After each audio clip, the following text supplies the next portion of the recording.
student, we are discussing about the topic chemical kinetic. In previous lectures, we have seen about the order of reaction and about the first order reaction.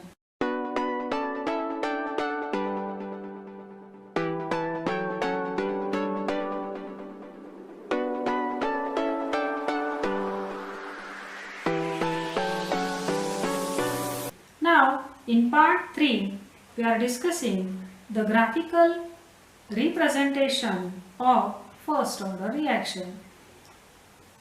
The first graph is of the differential rate law equation for first order reaction. A is giving P is minus of D of concentration of A divided by concentration of A is equal to K into dt plus 0. This equation is in the form of y is equal to mx plus c, which is a equation for straight line. So a plot of rate versus concentration of AT is a straight line passing through origin. Now look in the figure 6.3, which shows the variation of rate with concentration of A. The slope is equivalent to rate constant, that is K. Now let us discuss the second graph, integrated rate law for first order, which is equal to K is equal to 2.303 divided by T into log of A0 divided by AT.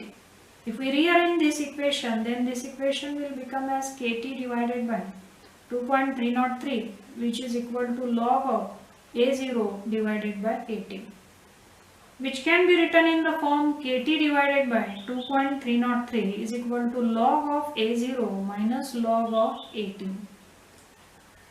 Therefore, log of AT is equal to minus of K into T divided by 2.303 plus log of A0. Here K is constant, 2.303 is constant. So again this equation is in the form of y is equal to mx plus c.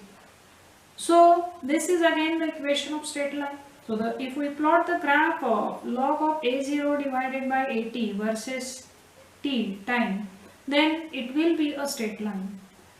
It will be the straight line, and here the intercept will be log of A0, and the value of slope is equal to minus of K divided by 2.303. We can see this clearly in the figure 6.4, which is a graph of log of A0 by AT versus time t. Now the third graphical representation comes from the equation log of A0 concentration divided by AT concentration is equal to KT divided by 2.303. Again this is in the form of the equation for the straight line, that is y is equal to mx. So if we plot the graph of log of A0 divided by AT against the concentration, then it will be a straight line passing through origin. Now let us discuss the one more important point in this topic, that is zero order reaction. There are some reactions which can be considered as a zero order reaction. That means the concentration of the reactant is not changing at all throughout the course of a reaction. So what is zero order reaction? Zero order reaction is determined as the reaction whose rate is independent of the reactant concentration and remain constant throughout the course of reaction. Now the question asked in board exam is write the integrated rate law for zero order reaction. So for that purpose, here consider the reaction A giving product. So here rate of this reaction is equal to minus of D into concentration of A divided by dt. But as the concentration of A does not change with time, so it will be equal to K into concentration of A0. So minus of D into concentration of A divided by dt is equal to K. If we rearrange this equation, then equation becomes as D into concentration of A is equal to minus of K into dt. If we integrate this equation between the limit A is equal to A0 at time t is equal to 0 and A concentration is equal to AT at time is equal to t, then this equation will become as integration from A0 to AT of d of concentration of A is equal to K into integration from 0 to t of dt. Then after solving this equation, we get the new equation, that is concentration AT minus concentration A0 is equal to minus of KT. If we remove the negative sign, then it will become as KT is equal to concentration of A0 minus concentration of AT. Then this equation can be written as K is equal to concentration of A0 minus concentration of AT divided by time t. This is equation number 2, which is nothing but it is the integrated rate law for zero order reaction. Now, what is the unit for rate constant K for zero order reaction? It is mole per dm cube per time. It is mole per dm cube per time. Now, after discussing about the integrated rate law for first order reaction, we'll discuss about the half-life of zero order reaction. We know the integrated rate law for zero order reaction, that is K is equal to concentration of A0 minus concentration of AT divided by time t. So, in this, let A0 concentration be the initial concentration at time t is equal to 0. Now at t is equal to t half, the concentration will be changed into concentration of A0 divided by 2. Half of the concentration is reduced. Okay. Now putting this value in integrated rate law for zero order reaction, it will become as K is equal to concentration of A0 minus concentration of A0 divided by 2 divided by T half. This equation will become as T half is equal to, after solving it become T half is equal to concentration of A0 divided by 2 into K, that is the rate constant. This is the equation for half-life of zero order reaction. As we are familiar with the zero order reaction, let us discuss about the examples of zero order reaction. N2 plus thrice of H2 giving ammonia. This is the best example for zero order reaction. And twice of N2O to giving twice of N2 plus O2. This is again a zero order reaction. Now, the most important question according to board syllabus is pseudo first order reaction. So what is pseudo first order reaction? The reaction that have higher order true rate law but are found to behave as a first order are called pseudo first order reaction. Now let us discuss this with the example.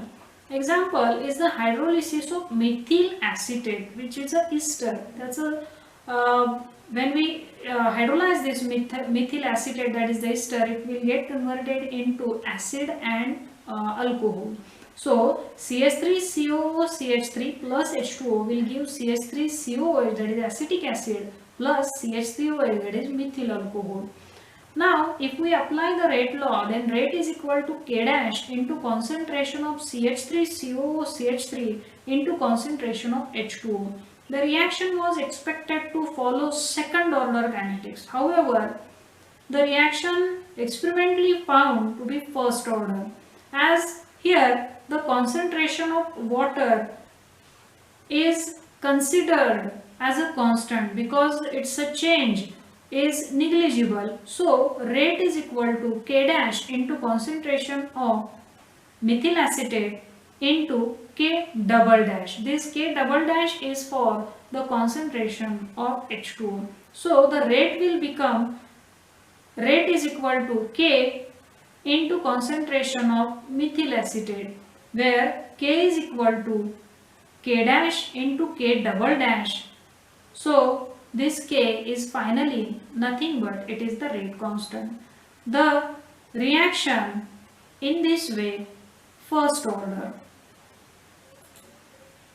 Now furthermore we are discussing about the effect of catalyst on the reaction. We are well familiar with the meaning of catalyst. Catalyst is the substance that increases the rate of reaction without itself being consumed in the reaction. Catalyst increases the rate of reaction. Now consider the reaction of KClO3, potassium chloride. When it is oxidized with MnO2 catalyst, then it will get converted into twice of KCl. So twice of KClO3 plus thrice of O2 giving twice of KCl. In this reaction, MnO2 is the catalyst. Here, the decomposition of KClO3 increases when we add MnO2. The catalysts provide alternative pathway associated with lower activation energy. What is activation energy? It is the minimum amount of energy required to convert the reactant into product is called activation energy. When we add catalyst, then the activation energy lower down. If we compare the reaction which is two reaction which is catalyzed and uncatalyzed, then it will see the difference between the activation energy. The reaction which is catalyzed will have always lower activation energy. See the figure very carefully. The potential energy barrier for catalyzed and uncatalyzed reaction is larger than that for the same reaction in presence of catalyst. Now consider another example which clears this idea. Consider the decomposition of hydrogen peroxide in aqueous solution which is catalyzed by I- ion catalyst. Twice of H2O2 will give twice of H2O plus O2 in presence of I-. At room temperature, the rate of reaction is slower in the absence of catalyst, and this uncatalyzed reaction will have the activation energy 76 kJ per mole. But if we add iodine ion, then the rate of an reaction is faster and have the activation energy lower down to 57 kJ per mole. So this clears the activation energy lowerness in presence of catalyst. Now let us discuss the plot of fraction of molecule as a function of energy. A catalyst lowers the threshold energy. Consequently, more molecules acquire the minimum amount of an energy and tend to cross the energy barrier. A fraction of activated molecule is greater for catalyzed reaction. See the figure carefully. The fraction is more for the catalyzed reaction. The rate of catalyzed reaction is thus larger than the reaction with no catalyst. So this is the difference between catalyzed and uncatalyzed reaction.